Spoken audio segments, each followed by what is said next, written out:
주 안에서 항상 기뻐하라. 내가 다시 말하노니 기뻐하라.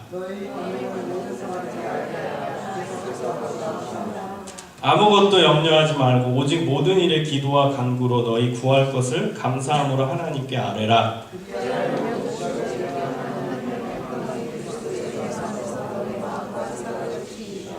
정말로 형제들아, 무엇에든지 참되며 무엇에든지 경건하며 무엇에든지 오르며 무엇에든지 정결하며 무엇에든지 사랑할 만하며 무엇에든지 칭찬할 만하며 무엇은 덕이 있든지 무슨 기림이 있든지 이것들을 생각하라.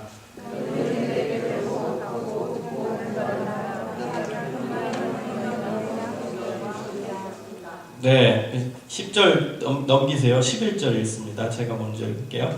내가 궁핍함으로 말하는 것이 아니라 어떠한 형편에든지 내가 자족하기를 배웠노니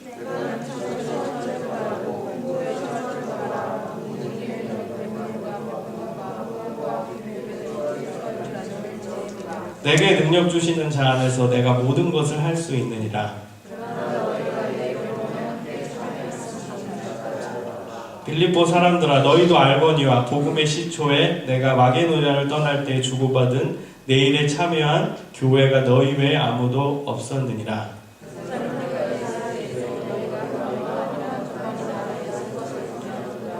내가 선물을 구함이 아니요 오직 너희에게 유익하도록 과실이 번성하기를 구함이라.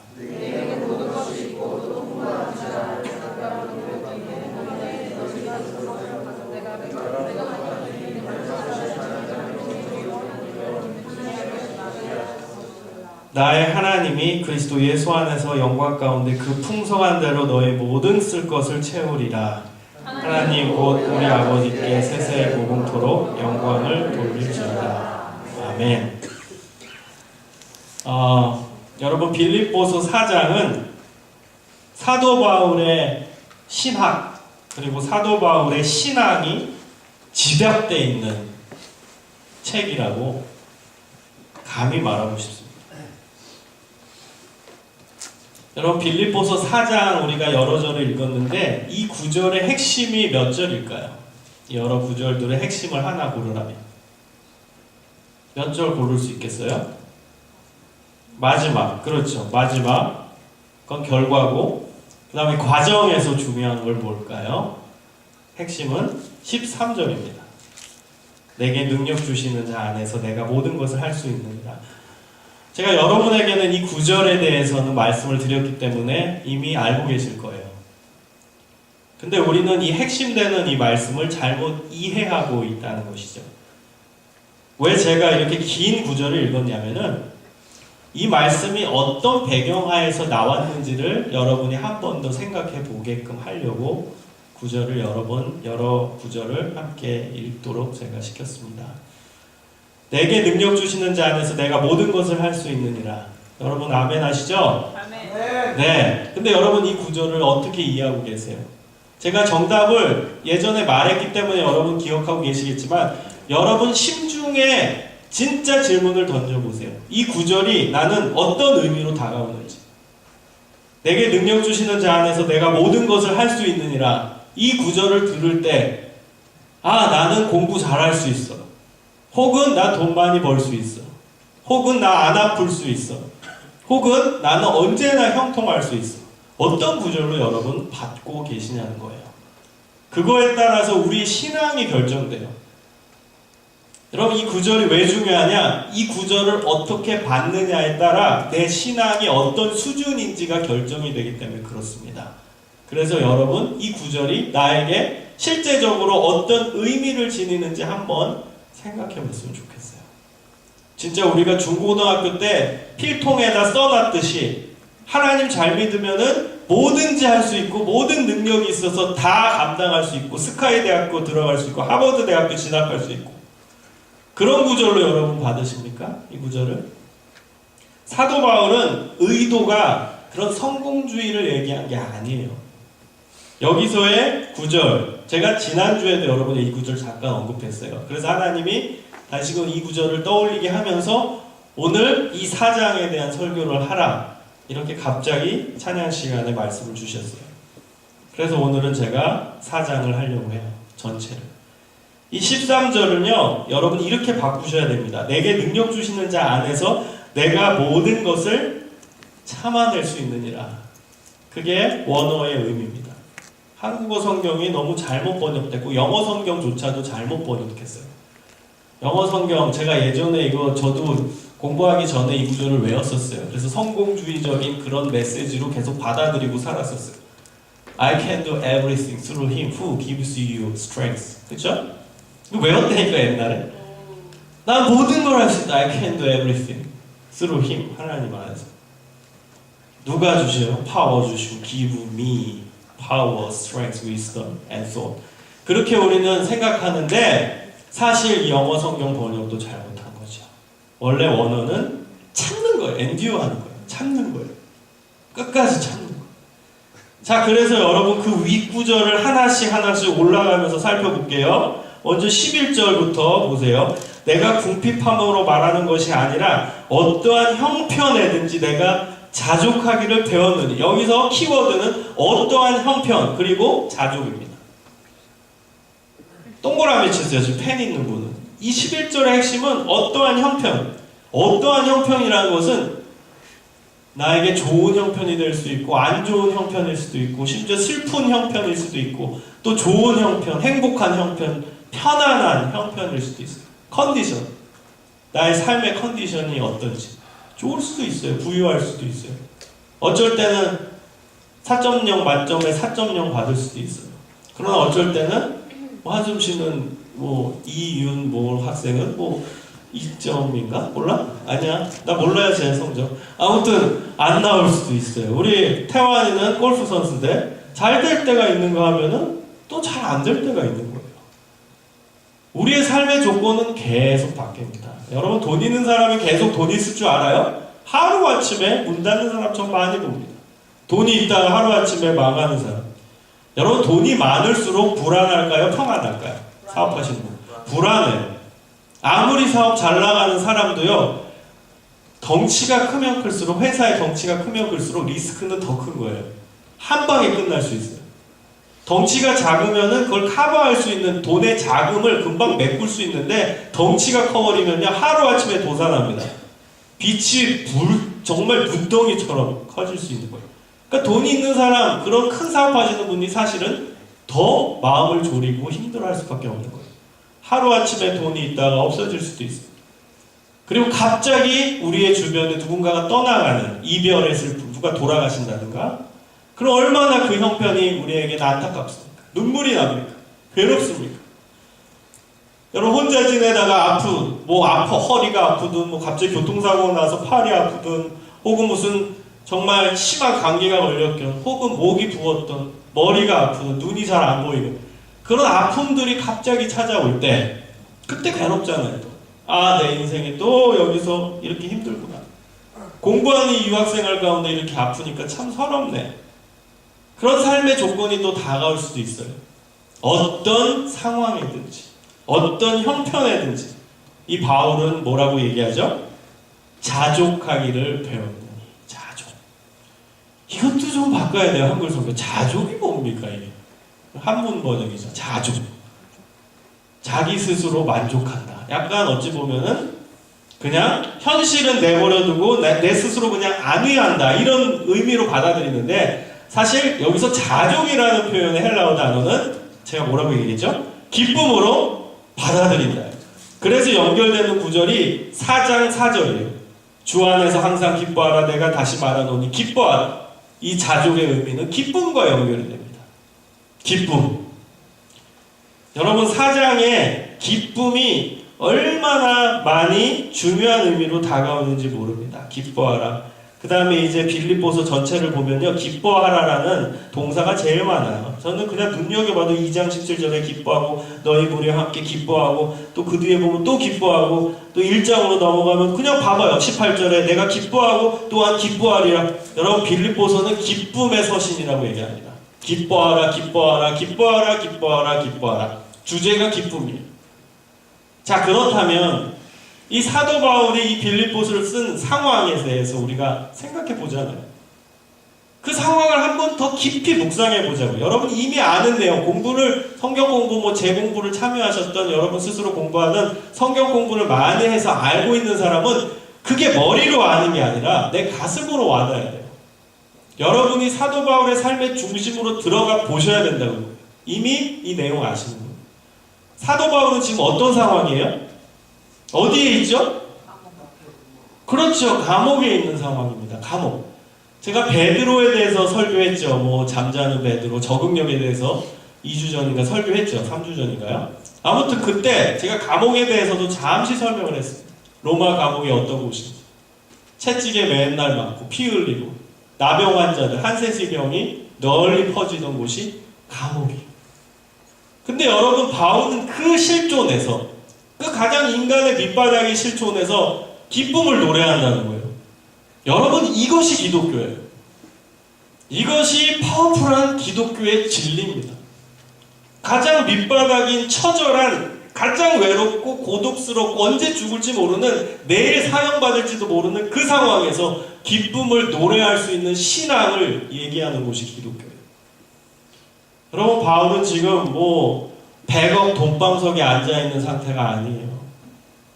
지금 바울은요, 따르는 사람, 교인이 수없이 많아가지고 행복한 사역자도 아니에요. 지금 현실에서 여러분 사도 바울은요, 아무것도 없는 사람이에요. 우리는 지금 사도 바울이 탄생하고 그리고 사도 바울이 사역한 2000년 정도 후에 살기 때문에 사도 바울의 일생을 알고 또 유명해진 사도 바울을 여러분이 인식하고 배우려고 하지만 사실 이 실존 상황으로 들어가면 이때 사도 바울의 위치는 왕따였습니다. 사도 바울은 왜 왕따였냐면 그는 처음에 예수님을 믿던 사람이 아니었어요. 그는 예수님을 핍박하고 옥에 가두던 사람들이, 예수님 믿는 사람을 잡아가두던 그런 사탄과 같은 존재였거든요. 근데 그가 하루아침에 예수님을 만나고 회심을 해요. 그래서 이제는 예수님을 증거하고 예수님을 전하는 사람으로 완전히 그의 일생이 바뀌었다는 거예요. 근데 문제는 뭐예요? 기독교인들이 안 믿어요. 사도 바울의 회심을 안 믿어. 사도 바울이 변한 것을 안 믿어요. 저 꼼수 부리는 거다. 저 분명히 예수님 믿는 척하면서 어디에 기독교인들이 있는지 정보를 캐내서 그 기독교인을 잡아가두려는 저 전략으로 믿는 척하는 거다. 그렇게 욕을 했습니다. 지금 우리가 인식하고 있는 그 위대한 사도 바울이 아니에요. 그 현실에서는. 2000년 전 이 빌립보서를 쓸 때의 바울의 실존은 가장 밑바닥에 왕따의 손가락질, 이단이라고 취급받았던, 그게 바로 사도 바울의 현실이었어요. 외로웠죠. 대적자도 많죠. 자기 죽이려고 하는 사람 너무 많죠. 자기는 열심히 주님 일 하려고 노력했는데 감옥에 왔죠. 내일 죽을지도 모르는 상황이죠. 그 상황 속에서 기쁨을 노래하는 거예요. 그래서 다시 이제 본문으로 오세요. 11절에 내가 자족하기를 배웠느니, 이 자족은 기쁨으로 모든 상황을 받아들이는 거예요. 어떠한 형편이라는 단어가 핵심어라고 말씀드렸죠? 그럼 자족한다에서 그 자족은 어떠한 상황, 어떠한 형편에든지를 기쁨으로 받아들이는 걸 의미합니다. 어떠한 상황이든지 다가와라. 내가 기쁨으로 받아들이겠다. 이것이 바로 11절의 내용입니다. 자, 그리고 12절로 넘어가세요. 12절. 내가 비천에 처할 줄도 알고 풍부에 처할 줄도 알고 모든 일에 배부르며 배고픔과 풍부와 궁핍에도 일체의 비결을 배웠노라. 여러분 사도 바울의 인생을 12절에 요약해 놓은 거예요. 그가 인생을 어떻게 살았는지. 비천이 뭐예요? 비천. 가장 밑바닥이라는 거예요. 지금 현실을 얘기하는 거예요. 지금 감옥에 있는 이 현실, 비천에 처하고 있어요. 그럼 풍부도 처했대요. 여러분 사도 바울이 예수님 믿기 전에 어떤 사람인지는 설교를 들어서 알죠? 그는 잘 나가던 사람이었어요. 집안 좋았어요. 학식도 뛰어났어요. 돈도 많았어요. 혹시 지금 처음 오신 분을 위해서 한 가지만 얘기할게요. 사도 바울의 그 프로필에 대해서는 제가 정말 30분 동안 얘기하고 싶지만 그냥 단 한 가지만 얘기할게요. 로마 시민권이 엄청나게 그 당시에는 중요했어요. 세상의 중심이 로마라고 했어요. 모든 길은 로마를 통한다. 그 말 알죠? 그래서 지금의 미국과는 비교도 안 되는 훨씬 더 강대국이 바로 로마였습니다. 그래서 로마 시민권이 모든 사람의 로망이에요. 나 로마 시민권 갖고 싶다. 이게 평생 소망이었어요. 심지어 로마 시민권을 가진 사람과 결혼하고 싶다가 일생의 소망이었어요. 그 당시엔 그랬어요. 근데요, 이 사도 바울은 태어날 때부터 로마 시민권을 가졌어요. 희한하죠? 그는 로마인도 아니었어요. 이태리 출신이 아니었어요. 게다가 로마가 지배하던 이스라엘에서 태어난 사람이에요. 근데 태어나자마자 로마 시민권을 얻었어요. 참 희한하죠. 그리고 성경에 보면은 로마의 장군조차도 로마 시민권이 없었던 사람이 있었어요. 로마의 장군, 심지어 천부장은요, 1000명의 병사를 거느린 오피셜이거든요. 1000명의 병사를 거느린 장군, 로마 사람이에요. 태어날 때부터. 근데 로마 시민권이 없어요. 성경에도 기록돼 나오는 사람이 있어요. 그만큼 로마 시민권은요, 따기가 어려웠어요. 공직자도 없는 사람이 있었고, 태어난다고 로마인이라고 그냥 순수 혈통이 로마 사람이라고 로마 시민권을 얻는 것도 아니었어요. 선별해서 딸 수 있는 게 로마 시민권. 근데 이 사도 바울은 히브리 사람으로, 이스라엘 사람으로 태어날 때부터 로마 시민권을 가졌어요. 그러니 그의 집안이 얼마나 대단했는지 한 방에 보여주는 거예요. 그의 집안이 얼마나 대단하고 부유했고 사회적으로 인지도가 있었던 가정인지를 알 수가 있는 거예요. 그래서 그는 예수님 믿기 전에는 풍부에 처해봤어요. 최고의 것을 경험했고 최고의 교육을 받았고 맛있는 것도 많이 먹고 풍부에 처해봤어요. 그래서 모든 일에 배불러 봤대요. 이게 무슨 의미일까요? 다 이뤄봤다는 거예요. 모든 일에 배부르다. 이건 단순히 밥을 먹어서 배부르다는 그런 의미가 아니에요. 성취를 의미하는 거예요. 다 성취해봤대요. 공부도 그는 가말리엘이라는 사람의 문화에서 공부를 한 수제자였거든요. 가말리엘이 지금의 서울대학교는 비교도 안 되는, 정말 그 전국에 있는 학생들 중에 전국 10등 안에 들어가야 가는 그 학교에서 이 사도 바울은 공부를 했어요. 수제자. 성취죠.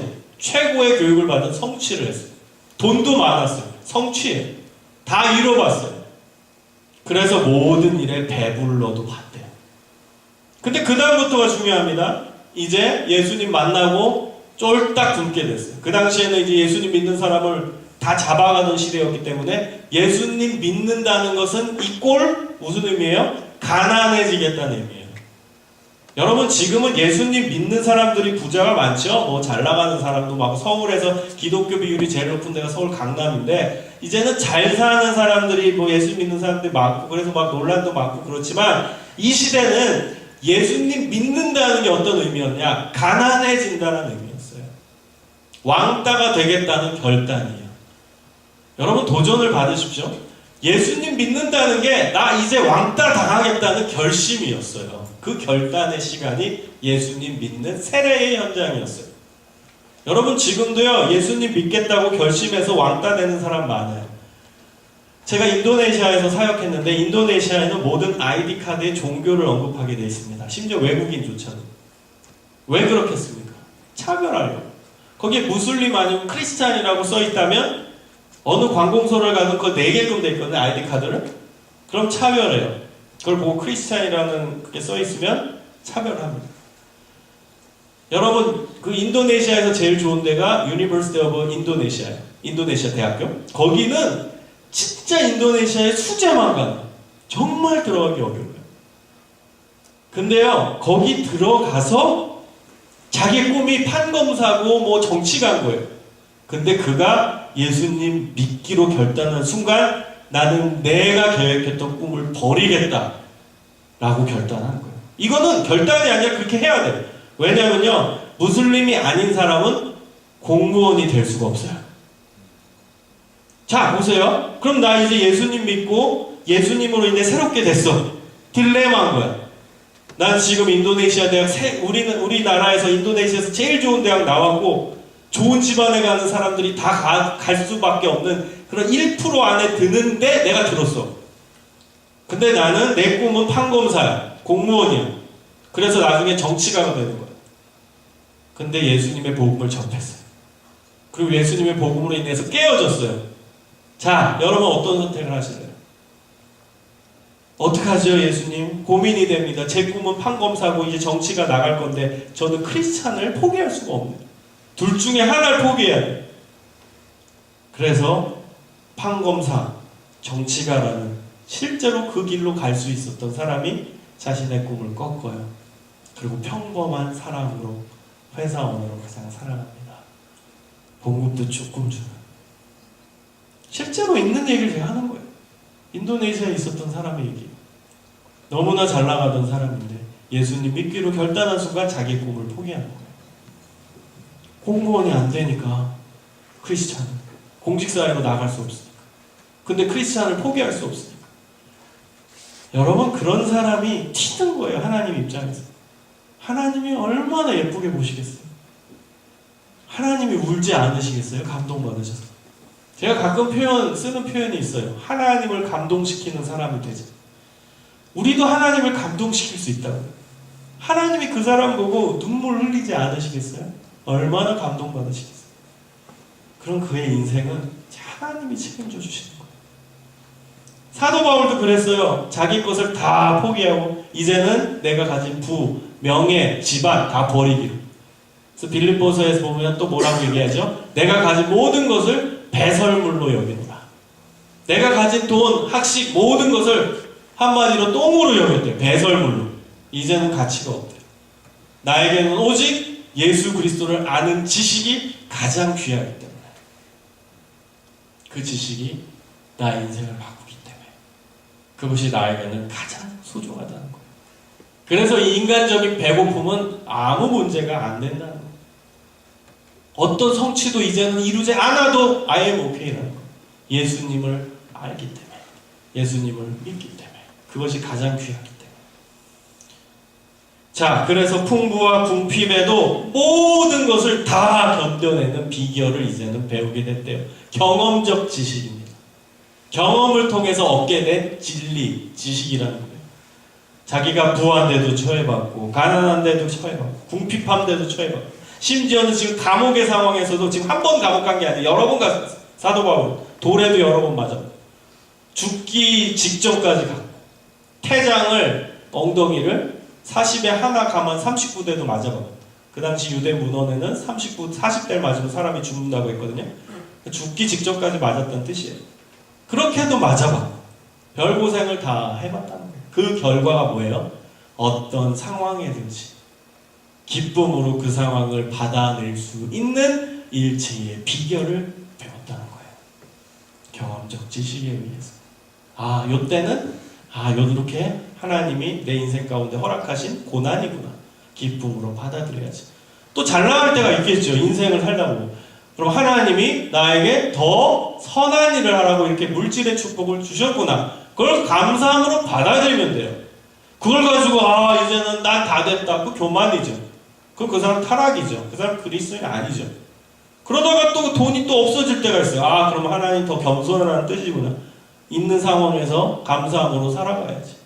건강할 때가 있어요. 이 건강 하나님 주신 이유 열심히 공부하고 열심히 주를 위해 충성하나 보다. 또 아플 때가 있어요. 그러면 하나님이 좀 쉬라는 의미구나. 기쁨으로 받아들여야지. 그게 믿는 자의 삶이라는 거예요. 기쁨으로 모든 상황을 받아낼 수 있는 능력. 그게 기독교인들에게는 가장 필요하다는 거예요. 그래서 13절에 정리를 하는 거예요. 내게 능력 주시는 하나님 안에서 내가 모든 것을 참아낼 수 있느니라. 하나님이 결국엔 능력을 주시기 때문에 내가 어떤 상황이 나에게 다가오든 그것을 기쁨으로 받아낼 수 있는 능력이 있다는 거예요. 하나님이 주시니까. 하나님이 견디게 할 수 있는 능력을 주시기 때문에. 이것이 오늘 빌립보서 4장에 나온 사도 바울의 고백이자 철학이자 신앙이자 신학입니다. 자, 이제 좀 적용을 해봅시다. 여러분, 우리의 고민이잖아요. 그럼 우리도 사도 바울을 따라가야겠는데 우리도 예수님 믿는 사람으로서 조금 더 선명한 기준을 갖고 살아가고 싶은데 여러분, 그런 정말 깨우침의 시간이 있기를 바랍니다. 내가 언제까지 이렇게 맨날 똑같은 신앙생활을 할 거냐? 내가 좀 박차고 일어나야지.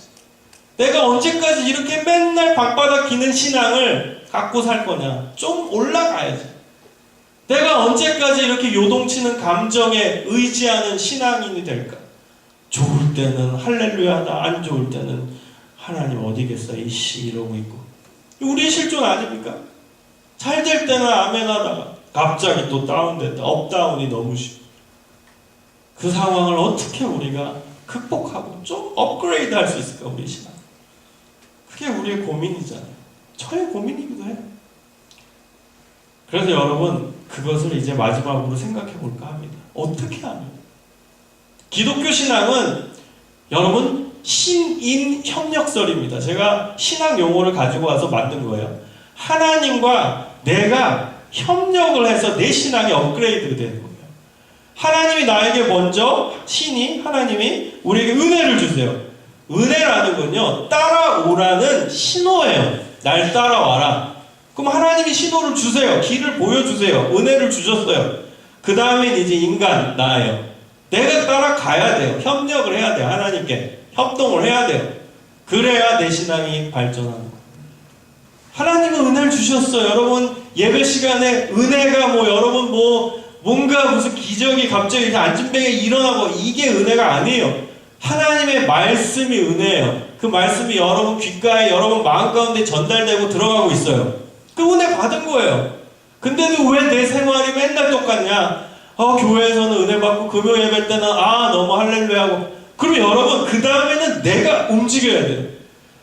여러분이 저에게 메시지도 주고 저한테 나가다가 목사님 오늘 너무 설교 은혜 받았어요. 감사해요. 목사님 설교 최고예요. 저거 하나도 안 좋아요. 왠 줄 알아요? 은혜 받았어요. 그럼 뭐 할 건데? 그 다음에 여러분이 변화돼야지. 난 여러분의 변화된 모습을 보고 싶다. 은혜 받아서 오늘 설교 너무 좋았어요. 오늘 은혜 받았어요. 너무 좋아요, 설교. 그게 중요한 게 아니에요. 그러고 나서 이제 내가 움직여야지. 그래서 변화된 모습이 보여야 설교자 입장에서는 그때 기분이 좋죠. 하나님도 마찬가지라고. 은혜를 여러분에게 주실 때 그 다음은 내가 순종, 아멘으로 순종해서 따라가야 돼. 그래야 내 삶이 변화되는 거예요. 그래야 내 삶이 조금씩 성숙하는 거예요. 그래서 여러분, 우리 성령님은 여러분의 의지를 깨우시는 분입니다. 성령님이 여러분의 의지를 깨워서 기도하게 만드시고, 성령님이 여러분의 의지를 깨워서 말씀 보게 하시고, 성령님이 여러분의 의지를 깨워서 변화할 수 있는 힘을 갖게끔, 결단하게끔 역사하시는 분이에요. 그래서 여러분, 오늘 말씀 가운데 여러분이 마음에 조금이라도 하나님이 내 마음 문을 조금이라도 여시는구나, 그게 느낌이 오면 변화되기 위해 몸부림치십시오. 변화되기 위해. 그 은혜에 반응하는 사람이 됩니다. 자, 4가지로 요약해서 정리해 드릴게요. 4절입니다. 이것은요, 하나님이 주셨을 때 환경적인 기쁨이 아니에요. 4절. 주 안에서 항상 기뻐하라. 항상이라는 단어는 절대 환경이 아닙니다. 조건이 아니에요. 아시죠? 항상이라는 단어에 어떻게 조건이 붙습니까? 조건 좋을 때만, 잘 나갈 때만, 평안할 때만, 건강할 때만 아니잖아요. 항상이잖아요. 그럼 이건 무슨 뜻인 줄 아세요? 내 의지가 항상 기뻐하겠노라는 결단으로 서 있어야 된다는 거예요. 하나님이 어떤 환경을 주실 때만이 기쁜 게 아니라 내 쪽에서, 나 쪽에서 결단을 하는 거예요. 난 항상 기뻐하리라. 난 항상 기뻐하며 살리라. 이 결단을 하는 거예요. 그래서 여러분, 이것도 훈련이에요. 처음에는 막 기쁨이 안 오죠. 어떻게 기쁩니까? 내 안에 공허한데 어떤 기쁨이 오겠습니까? 그래서 여러분, 사실 이 4절을 위해서는 6절, 7절이 필요합니다. 이것이 또 기쁨을 가져다주는 비법이에요. 시크릿입니다. 6절, 7절 한번 같이 읽어보겠습니다. 시작. 아무것도 염려하지 말고 오직 모든 일에 기도와 간구, 너희 구할 것을 감사함으로 하나님께 아뢰라. 그리하면 모든 지각에 뛰어난 하나님의 평강이 그리스도 예수 안에서 너희 마음과 생각을 지키시리라. 아멘. 결론만 보세요. 너희 마음과 생각을 지키신대요. 이게 뭐예요? 다른 말로 표현하면 평안이에요. 여러분, 기쁨은 언제 오는 줄 아세요? 평안할 때 옵니다. 여러분의 마음이 요동치고 막 흔들릴 때 기쁨은 절대 안 와요. 여러분의 마음이 평안할 때, 그때 기쁨은 오는 거예요. 그럼 7절의 결론, 기도하고 나서의 결론은 내 마음이 평안하게 된다는 거예요. 다시 말하면 내 마음이 기뻐하게 된다는 거예요. 자, 그러면은 이 기도의 비법이 여기 숨겨 있죠. 이거 비교급으로 갑니다. 6절을 잘 보세요. 오직 모든 일에 기도와 간구, 그리고 구할 것을 감사함으로. 그 다음에 그 맨 위에 보면 아무것도 염려하지 말고. 자, 염려의 반대말은 염려 안 하다가 아니라 감사하지 않는다는 뜻입니다. 여기서는 대비로 나와요. 아무것도 염려의 그 단어와 염려의 단어와 그 뒷부분에 나온 감사라는 단어가 반대어로 나오는 거예요. 여러분, 염려의 반대, 감사하는 겁니다. 감사의 반대, 염려하는 겁니다. 여러분, 염려라는 것을, 걱정이라는 것을 내 삶에 삭제하기 위해서는 여러분, 감사해야 됩니다. 감사를 할 때, 그때 걱정이 사라지는 거예요. 이것은 성경에 근거한, 6절에 근거한, 헬라어에 근거한 제 설교입니다. 헬라어는 염려란 단어와 감사라는 단어가 대비돼서 나옵니다. 그래서 여러분, 염려를 내 인생에서 없애고 싶어요? 그럼 감사해야 됩니다. 근데 여기서 감사와 또 붙어있는, 이 문맥상 붙어있는 게 뭐냐? 기도와 간구입니다. 다시 말하면 감사 기도입니다. 그럼 염려를 없애는 가장 좋은 비결은 감사 기도라는 거예요. 감사 기도. 어렵죠, 이것도. 이것도 우리가 기쁨이 와야 기도가 터지죠. 좀 감사할 일이 있어야 하나님 감사합니다가 나올 텐데, 이것도 어떻게 기도하래요? 오직 모든 일에 감사 기도해요. 자, 올해 이제 1월도 이제 거의 다 갑니다. 감사 기도를 실천합시다. 하나님이 우리에게 주신 특권은 기도예요. 그것도 감사 기도. 좋을 때요? 아니요. 모든 일에 한번 감사해 보십시오. 이게 어려워요. 여러분, 기독교 신앙을 실천하기는 참 힘듭니다. 그러니까 도전할 가치가 있는 거죠. 제가 비유로 드는 게 있어요. 영어 성적 맨날 100점 맞아요. 그럼 그거 시험 보지 마세요. 그게 뭐가 재밌습니까? 수학 시험 맨날 100점 맞아요. 그럼 그거 왜 봅니까? 내가 수학 시험을 보면 70점 나와. 100점 만점. 그때 도전할 가치가 있는 거야. 아, 조금만 하면 더 오를 수 있겠다. 이게 가치 있는 거지. 도전할 만한 가치. 맨날 내가 1등만 해. 맨날 100점만 해. 그거 왜 봅니까, 시험? 신앙도 마찬가지예요. 어려우니까 도전할 만한 가치가 있는 거예요. 항상 내가 감사 기도하기가 힘들죠. 근데 힘드니까 도전할 만한 가치가 있는 거예요. 자, 올 한 해 저와 여러분이 감사 기도를 실천함으로 말미암아 염려가 여러분의 인생에서 사라지는 놀라운 은혜 한 해가 되기를 축원합니다. 아멘. 자, 그래서 우리 첫 번째는 감사 기도를 통한 기쁨의 회복이에요. 감사 기도를 통한 회복의 평안의 회복. 그럴 때 내게 능력 주시는 자 안에서 내가 모든 것을 참아낼 수 있는 힘이 생기는 거예요. 자, 또 하나는 뭐냐? 9절입니다. 9절 한번 읽어볼게요. 시작. 너희는 내게 배우고 받고 듣고 본 바를 행하라. 그리하면 평강의 하나님이 너희와 함께 계시리라. 결론 부분은 똑같아요. 6, 7절로.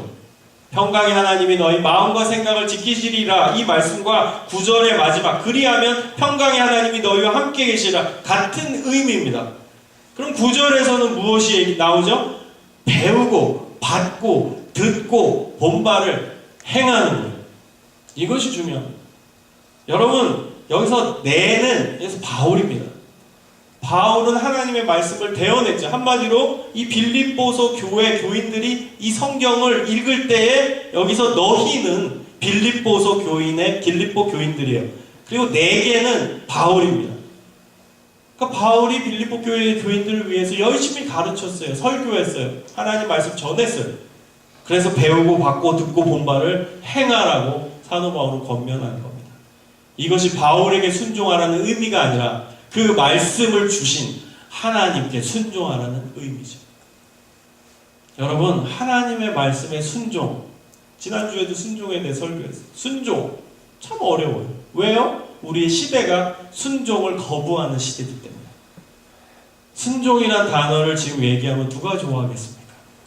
지금 이 시대에, 이 민주적인 시대 때, 이 자유로운 시대 때 순종이란 단어를 누가 좋아하겠습니까? 근데 여러분, 하나님은 하나님의 말씀은 변하지 않습니다. 하나님의 말씀에는 순종하셔야 합니다. 하나님의 말씀 어렵지 않아요. 듣고 배우고 본 것을 행하면 돼요. 발로 연결이 돼야 돼요. 발로 행하다는 의미는 실천이죠. 머리로 그냥 귀로 들은 거 그냥 아니에요. 여러분 삶으로 연결이 돼야 된다는 거예요. 여러분 말씀 백날 공부해도 실천하는 것은 그 100개 중에 매일 하나씩 배웠는데 그 100개 중에 한두 개 실천한다. 그러면요, 여러분 5개 배우고 5개 실천하는 게 100번 낫습니다. 하나님의 말씀을 5개만 들어도 100개 들은 사람보다 그 이상의 신앙을 가진 사람이에요. 그 5개가 실천으로 연결된다. 그래서 여러분 올 한 해 또 결단하세요. 하나님의 말씀을 실천하는 한 해가 되겠습니다. 하나님의 말씀을 많이 듣는 한 해가 아니라 작게 듣더라도 조금 듣더라도 그 말씀 실천하며 살겠습니다.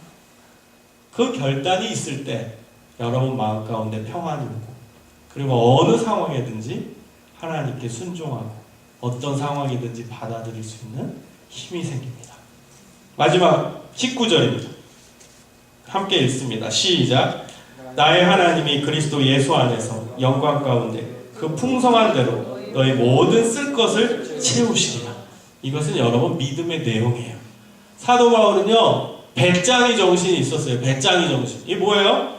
하나님이 채우신다는 거예요. 내가 지금 아무것도 없고 궁핍하고 감옥에 갇혀 있지만 하나님이 알아서 채워주신다.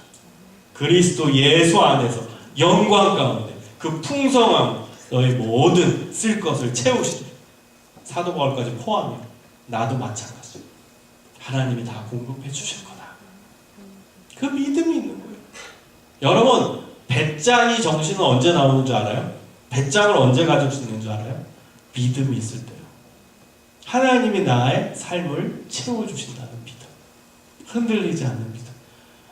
제가 알아요. 여기서 지금 이번 학기에 뭐 졸업하는 친구도 있고, 이제 취업을 준비하고 이제 지원하는 친구, 제가 아는 사람만 몇 명 되고, 또 우리 안산대 친구들이 이제 다시 돌아가서 이제 취업 준비해야 되고, 다양한 걱정들이 있을 줄 압니다.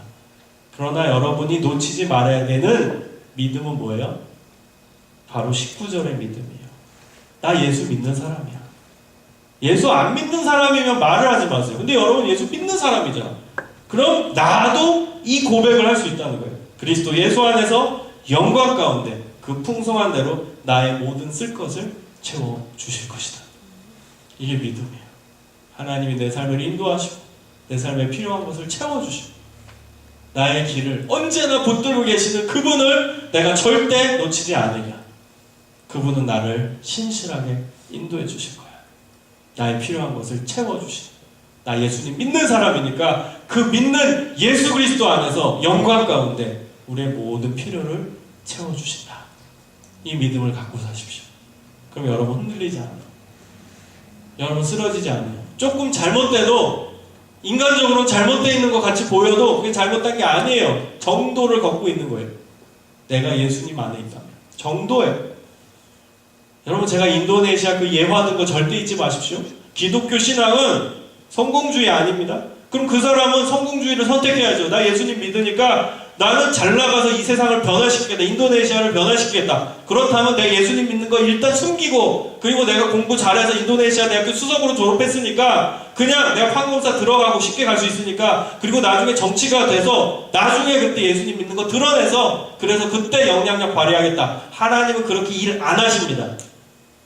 하나님은 출발부터 희생과 헌신을 요구하세요. 출발부터 순수한 것을 원하세요. 우리의 합리화는 그거잖아요. 그 인도네시아 예화로 다시 들어가 보면 우리의 합리화는 그 무슬림인 거 그냥 겉으로만 드러내고 나 예수님 속으로 믿지만 예수님 믿는 거 약간 감추고, 그리고 그 사회에 들어가서 내가 높은 위치에 가서 그 다음 예수님 믿는 거 드러내서 그리고 그 세상을 변화시키면 되는 거 아닌가? 그건 우리의 착각이고 합리화예요.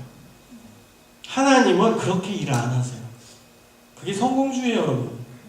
여러분 지금 우리가 합리화시킨 게 그게 바로 성공주의의 잘못된 신앙에서 오는 얘기들이에요. 아예 안 하는 거야. 내가 공직장 안 가도 되구나. 전 예수님을 신실하게 섬기는 거 하나로 내 인생 성공한 겁니다. 그게 진짜 믿음이에요. 그게 진짜 하나님의 사랑이에요. 그리고 여러분 잊지 마세요. 우리 인생은 7, 80이 전부로 보시면 안 돼요. 7, 80 인생의 결과를 보면서 얘는 그래도 경제적으로 풍요했으니까, 얘는 그래도 좋은 직장 가졌으니까, 얘는 그래도 뭐 군인이면은 별도 달았으니까, 모두 됐으니까, 교수도 됐으니까, 그래서 얘 인생은 그래도 성공했네. 장례식 때 많은 사람들 와서 많은 사람이 헌화하고 꽃도 보내주고 성공한 인생이네. 그걸로 평가하시면 안 돼요. 우리에게는 죽고 나서의 영원한 삶이 있다는 걸 잊지 마십시오. 영원한 삶에서의 평가 기준은 이 세상의 평가 기준과 완전히 다릅니다. 하나님의 기준은 완전 달라요. 그럼 우리는 어디에 투자해야겠습니까? 고작 7, 80의 인생에 투자합니까? 여러분 이제 7, 80도 아니죠? 아니죠? 여러분 몇 살이에요? 10살 아니죠? 여기 나이 많은 분은 이제 몇 살이지? 자, 제가 여러분에게 충격요법으로 주는 거 있잖아. 지금 살아온 인생 한 번 더 살면 할아버지로. 맞잖아. 여러분 살아온 인생 한 번 더 살면 그땐 할아버지야. 할머니고 죽었을 수도 있고. 짧은 인생이에요. 여러분 거기에 목숨 걸래요? 아니면 영원한 세계가 있다는 믿음 속에 산다면 그 영원한 삶에 투자하실래요? 어떤 사람이 지혜로운 사람이겠어요? 여러분 그러니까 이 세상 속에서의 성공, 또 조금 실패한 거, 좀 취업 안 되는 거, 혹은 뭐 공부가 잘 안 되는 거, 그거 갖고 뭐 머리 쥐어뜯고 나 너무 힘들다. 내가 여기 청년들 많이 그런 상담 숱하게 하죠. 여러분의 상담은 5손가락 안에 들어. 맨날 똑같아. 취업이 제일 많고, 그 다음 성적 안 오른다. 그 다음에 이제 남녀관계. 뭐 뻔해요. 그거 갖고만 머리 쥐어짜고 못 사느니 사느니 괴롭느니. 이제 조금 여러분 레벨업 하세요. 우린 영원에 투자하는 사람이에요. 영원. 실력 있어도 그 포기하는 인도네시아 수재도 있는데 그런 사람 많아요. 여러분 인도도 마찬가지고. 저쪽에 가면 아랍권은 말도 못하죠. 예수님 믿는다는 것 자체가 벌써 희생이 전제돼요. 이 세상의 꿈은 포기해야 된다는 걸 의미해요. 그럼에도 불구하고 예수님을 선택하잖아요. 예수님 그냥 믿는 게 인생의 목적이에요. 그냥 그게 비전이고 그게 사명이 된 거예요. 예수님 믿는 거 하나. 그래도 그 사람 성공한 거예요. 여러분, 여러분에게 23절의 은혜가 있기를 소망합니다. 주 예수 그리스도의 은혜가 너희 심령에 있을지어다. 하나님 곧 우리 아버지께 세세 무궁토록 영광을 돌릴지어다. 하나님이 여러분에게 은혜와 평강을 주시고 우리는 삶을 통해 하나님께 영광 돌리는 참된 신자의 삶을 살아가는 여러분과 제가 되기를 주님의 이름으로 축원합니다. 네. 기도하겠습니다. 말씀을 기억하면서 하나님